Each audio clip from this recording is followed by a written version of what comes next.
We see the story of Jesus going to the cross, and everything seems to kind of be hand in hand. And then there's this one character that seems to interrupt the narrative. His name's Barabbas. We don't even know much about him except that he's a murderer, a leader of an insurrection, a rebel. And why he's even mentioned, sometimes I'm not so sure. It's like, what? This is about Jesus going to the cross.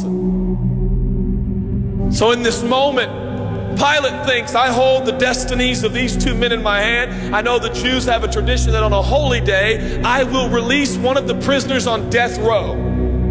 Pilate stands on this audacious stage, who now presents Jesus, Son of the living God, versus Barabbas, the thug and rebel. He says, all right, who do you want? This is blasphemy. This has gone too far. There's no comparison. This is a rightful prisoner, a man who should be on death row. He's a rebel against Rome. He leads a rebellion. He murders people. He's a bad man. He's a thug and he's a crook. He deserves the chains and he deserves the crucifixion. Jesus? What has he done but heal, restore, deliver, set free, open blind eyes, open deaf ears, heal the lame and the leper? What has Jesus done? Who do you want? We want Barabbas. Yeah, give us Barabbas.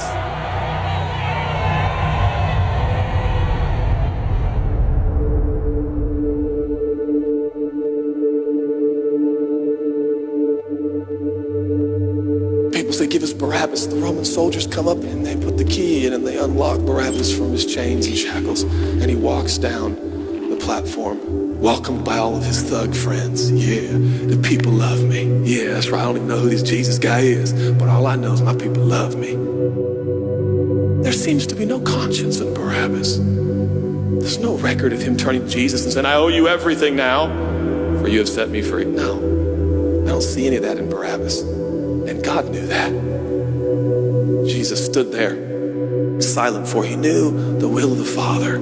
He said, it's fine, Father. Let him have Barabbas. For Jesus knew that the Father would have to treat Jesus like Barabbas so he could treat Barabbas like Jesus. Barabbas thought it was the people that set him free. No, no, no, no. It was the love of the Heavenly Father. When I look at the story, I realize who Barabbas really is. That's me. That's you. That's us.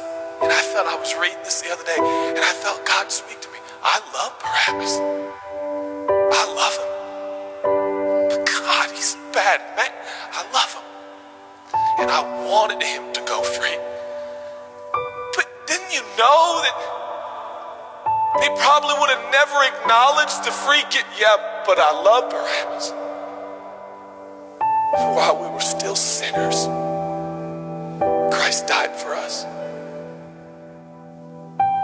God sent his son for Barabbas, even the one he knew would walk away from Jesus and his free gift and never come back. He loves him. And the nerve, the gall, and the audacity of believers to think, I got saved by grace, but now that I'm in this deep, dark place of bondage, I better work hard to get myself out. What?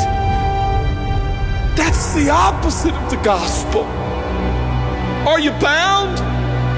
Are you held under the power of this temptation, this sin? You feel like it's controlling you? What are you gonna do? I'm gonna shake myself free. Stop it! No, you won't! You're no match for the powers of hell, and the urges of sin will not overcome it, and you will never overcome it. You'll just be another statistic. There's no answer within yourself. Your own marriage, your own goodness, your own discipline, your own devotion will not save your marriage and will not save your kids. There's only one, and he's the one that took your place. He's the one that stood silently on the platform with Pilate and said, yes, let him have Barabbas. Take me. How many times have I stood on that platform with Pilate and Jesus, and I'm the Barabbas, and they start to take my chains off, and I say, no, no, I deserve this. I deserve the guilt. I deserve the shame. I deserve the consequence. I deserve it. Jesus seems to look at me and say, no, son, let me have it.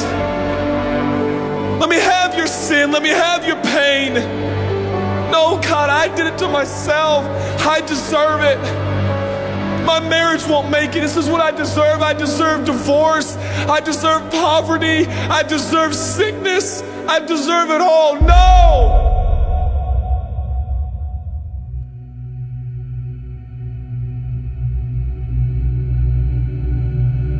God, I'm so ashamed. Give me your shame.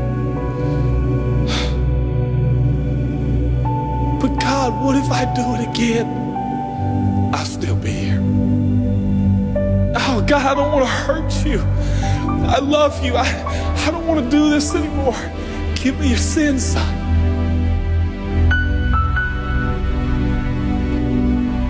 This is all we got. It's all I got. It's all you got.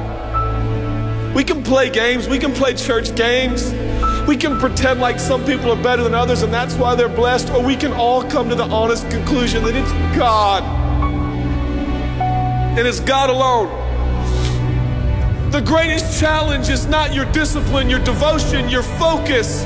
Your greatest challenge is believing the gospel. Could it be that there's a God with a love so scandalous, so wide, so deep, so vast, so high, so expansive, so welcoming, so inclusive? Let me have your sin, son. Okay. When I give him my sin,